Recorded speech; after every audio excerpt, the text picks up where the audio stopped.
Oh, turn the channel 3 to see it. I'm sorry, they don't get the EAS on my TV.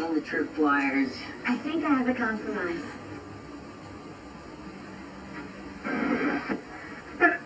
An emergency alert message from the city of Elgin. The National Weather Service in Chicago issued a tornado watch through 27 that was previously in effect till 10 p.m. Central Standard Time. The tornado watch is now in effect until midnight Central Standard Time, covering Cook and King counties.